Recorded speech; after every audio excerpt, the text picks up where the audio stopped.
We all know that moment, right?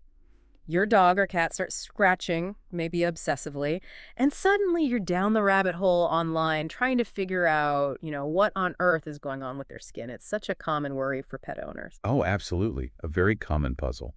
And that's exactly why we're doing this deep dive today. We're looking into a specific skin condition that actually one of you listeners asked us about. That's right. We got some info sent over, and we're going to unpack dermatophilosis. It's sometimes called mud rash or mud fever. Yeah, those names definitely paint a picture. They do. And look, you might not have heard of it before, and that's totally okay. It's not exactly a household name for dog and cat issues. And that's actually one of the interesting things here. While dermatophilosis is, well, pretty rare in dogs and cats, it's actually quite common in hoofed animals. Think cattle, sheep, horses. Huh. Really? Yeah. So that contrast, why common there but not so much in our pets, that immediately makes you curious. It really does. It makes you wonder what the difference is. Is it their skin? Their environment? Anyway, the culprit here is a bacterium called Dermatophilus congolensis. Right. It's gram-positive, Yeah. which is just a lab classification method, Okay. and it has this kind of distinctive, branching, thread-like shape. It's grouped with the actinomycetes. Okay, got it. And apparently, this little guy is pretty tough. It can survive outside the animal for a while. Oh, yeah. It's quite resilient. It can hang out in the environment, protected inside scabs or crusts that have fallen off an infected animal. Wow. So even if your pet hasn't directly rubbed noses with a cow, they could potentially pick it up from contaminated soil or bedding, especially if those crusts are around. Exactly. That ability to survive in the crusts is really key to understanding how it spreads. And it's worth remembering, like you said, while it's mainly a big animal issue, dogs, cats, even people can occasionally get a secondary infection. Okay, right. So our mission today for this deep dive is to really get a handle on what dermatophilosis is, how you might spot it in your dog or cat, and crucially, what you can actually do about it. Sounds like a plan. So let's start right there. What is dermatophilosis when we see it in our pets? How does it look? Well, it can show up a bit differently depending on whether we're talking about a dog or a cat. Okay. In dogs, what we typically see is a crusting dermatitis, Mhm. Inflamed skin with crusts, Yeah. usually on the head and the trunk, the main body. Right. And interestingly, these spots can sometimes look, well, confusingly similar to a standard superficial bacterial skin infection, like the ones caused by staph. Oh, okay. So it could be mistaken for something more common then. It definitely could. Or sometimes it looks more like the classic dermatophilosis you see in horses, with those thick, sort of stuck-on crusts. And cats. You said it's different in cats. Yeah, somewhat. In Mhm. cats, you might see these firm lumps or nodules under the skin. They can even pop up inside the mouth, which is quite unusual. And those are often linked back to some kind of trauma, like a bite or a scratch that push the bacteria deeper. But there's also another, less common form in cats, just superficial crusting, maybe on the face. It's really interesting how one bacteria can cause such different problems in dogs versus cats. Makes you wonder about their immune systems or skin structure. It does. It highlights the complexity. So those names, mud rash and mud fever, they definitely fit that crusty picture, especially for the dogs. And that nodular thing in cats sounds quite distinct. You mentioned humans can get it rarely, too. Yeah, it's through direct contact, either touching infected large animals or coming into contact with a contaminated environment where those crusts we talked about are present. Right, those little bacterial survival pods. Okay, so how does the infection actually start? What allows this bacteria to, get a foothold? What are the causes and risk factors? Good question. Because Dermatophilus congolensis might be in the environment, but it needs a little help to actually cause infection. The infectious stage, the mobile form of the bacteria, it needs moisture to get activated. Ah, moisture. Think about like long rainy periods, high humidity. Those conditions can soften the skin, make it more permeable. So the mud in mud rash really does link to wet conditions then. That makes sense. Exactly. But critically, even with moisture, the bacteria can't usually get through healthy, intact skin. There needs to be some kind of minor break. Like a scratch. Yeah, scratch, an insect bite, maybe just abrasion from rubbing against something. Certain biting pests, especially the amblyomma variegatum tick, have been implicated in sort of mechanically spreading it. Gotcha. So a little damage opens the door. And for those deeper nodular infections in cats, is it the same idea, just maybe a bigger door? Pretty much. For those deeper lesions in cats, it's thought that it usually requires a more significant trauma. something that really pushes the bacteria down into the subcutaneous tissue, maybe even involves a foreign object like a thorn or something. Okay. And does it matter, like, the age or breed of the dog or cat? Doesn't seem to. We haven't seen any clear predisposition based on age, breed, or sex in dogs or cats. That's useful. So historically, you mentioned links to cattle, sheep, horses for the superficial type. What about those cats with the deeper problems? Is there a typical backstory there? Yeah, for cats with those subcutaneous nodules, the history often involves some kind of trauma, like we said, and maybe suspicion of a foreign body being stuck in there. These tend to become chronic problems, sort of lingering, and Mm. often the cat might seem otherwise fine unless the infection spreads internally or there are, really large lesions in the mouth causing issues. Okay, so we've got a picture of what it is, how it might get started. Now, the practical part, how do we spot it? What clues in the history or what physical signs should make someone or their vet think, maybe this is dermatophilosis?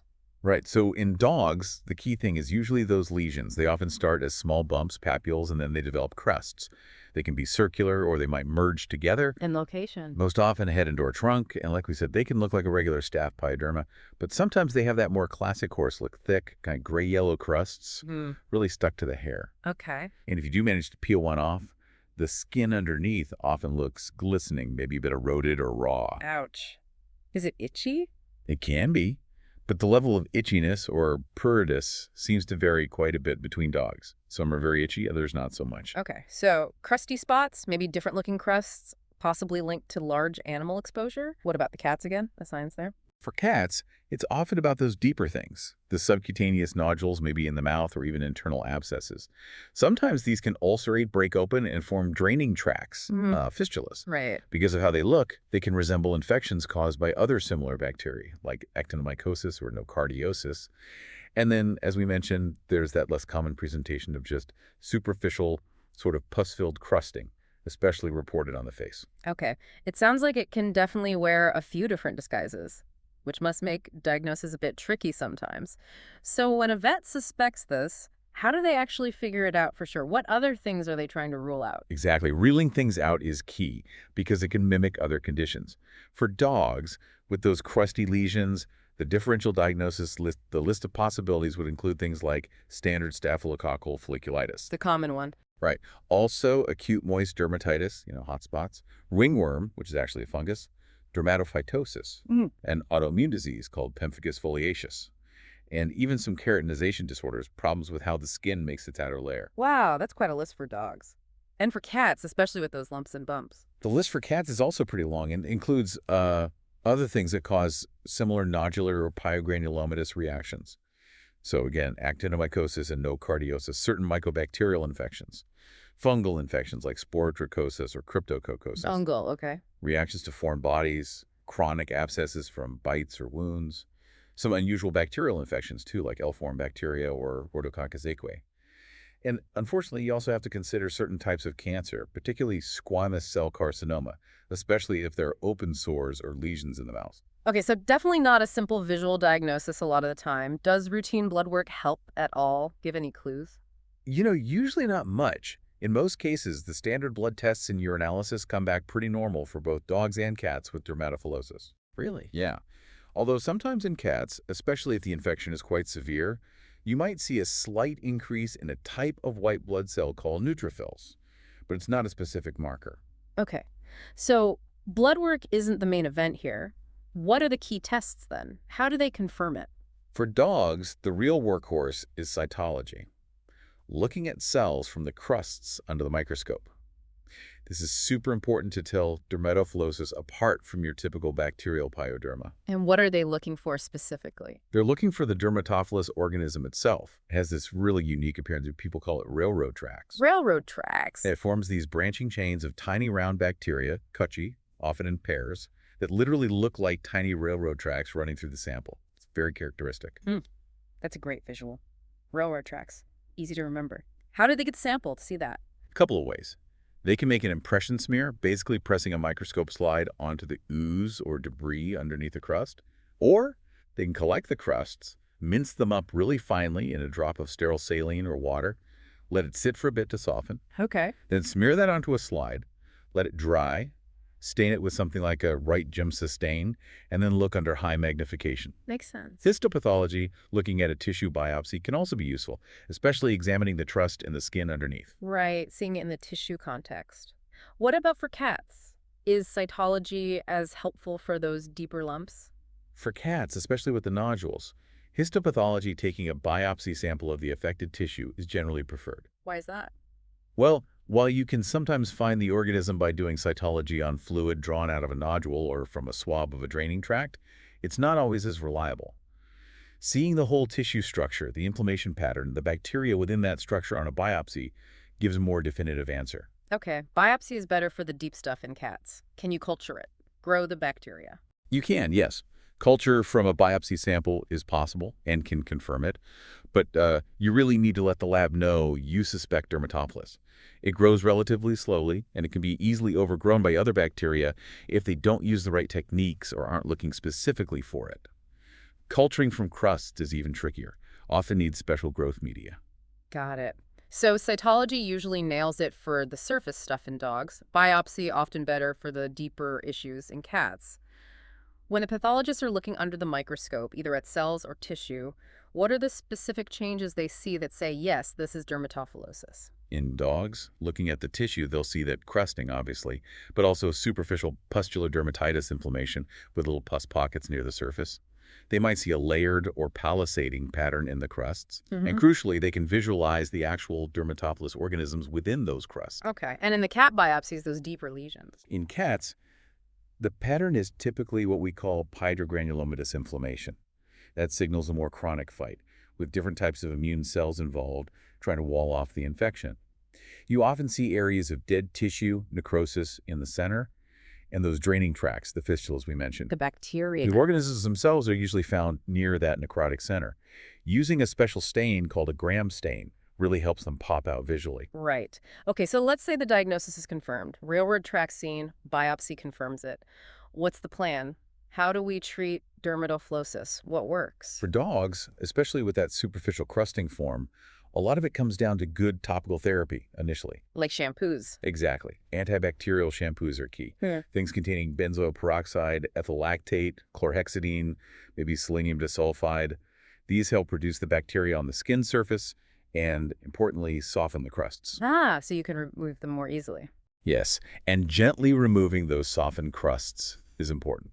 And make sure to dispose of them properly, to limit spreading the bacteria in the environment. Often, just 1 or 2 really good medicated baths can make a huge difference. Sometimes topical iodine or lime sulfur dips are used too. So bathing can be really effective for dogs. What about the cats with the deeper stuff, the pyogranulomas and abscesses?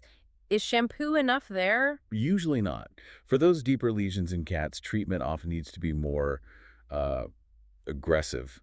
Surgical debridement is frequently necessary, physically cutting away the diseased and infected tissue. It's also really important during surgery to explore thoroughly for any foreign body that might be hiding in there and to make sure any abscesses are opened and drained properly. That makes sense. Got to clean out the source of the problem. What about antibiotics? Are they needed? Oh, yes, definitely. Systemic antibiotics are a cornerstone of treatment for both dogs and cats. Are there specific ones that work best against dermatophilus? Penicillin V is often considered the drug of choice. It's usually very effective. It's given orally, typically twice a day for maybe 10 to 20 days. Okay, penicillin V. Are there other options if that can't be used? Yep. Other antibiotics like tetracycline, doxycycline, or minocycline are good alternatives. Ampicillin and amoxicillin can also be used, although sometimes there might be resistance, so culture and sensitivity testing could be helpful in tricky cases. Your vet will choose the best option based on the specific situation. Good to have options. Any major things to watch out for with these antibiotics, like side effects or contraindications? The main thing is penicillin allergy. If a dog or cat has a known hypersensitivity, a known allergy to penicillin or ampicillin, you absolutely cannot use those drugs. It's a critical safety point. Definitely. Always important to know about allergies. So, okay, treatment is started baths, maybe surgery, antibiotics. What's the recovery like? How's the follow-up handled? And what's the overall prognosis? For dogs with the superficial form, it's usually pretty straightforward. A recheck exam with a vet after about 2 weeks of treatment is typical, just to make sure things are clearing up nicely. And if it's not quite gone? Then maybe another week or so of antibiotics might be prescribed. But often, that initial course is enough. Okay. And for the cats with the more complicated cases. Follow-up might need to be a bit more intensive. It depends on where the lesions were and how severe. Often, vets will recommend checkups, say, every 2 weeks, maybe for a month, after the lesions seem to have resolved, just to be sure it's not coming back. Right, monitoring for recurrence. So the big question, what's the long-term outlook? Can pets fully recover? For dogs, the prognosis is generally excellent. They usually respond really well to treatment and clear the infection completely. That's great news for dogs. For cats, it can be a bit more variable. The prognosis kind of depends on the lesion location and how extensive it was. Recurrence is possible. Why is that? Well, maybe because the organism is still hanging around in the cat's environment, or maybe the surgical debridement couldn't get absolutely every last bit of infected tissue. But that said, with early diagnosis and appropriate treatment, whether medical or surgical, complete resolution is definitely achievable for cats too.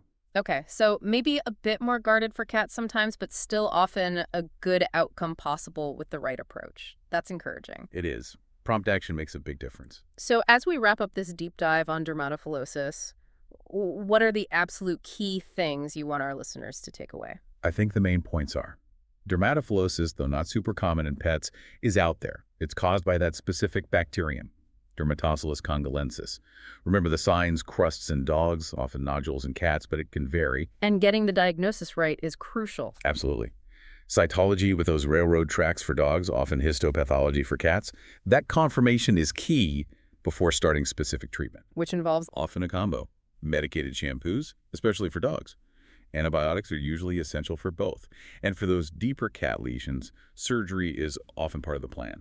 and remembering that potential link to the environment or contact with large animals can be a really helpful piece of the puzzle for your vet. Exactly. That history can be a big clue. This has been really fascinating, digging into a condition that maybe isn't top of mind, but is definitely important to recognize.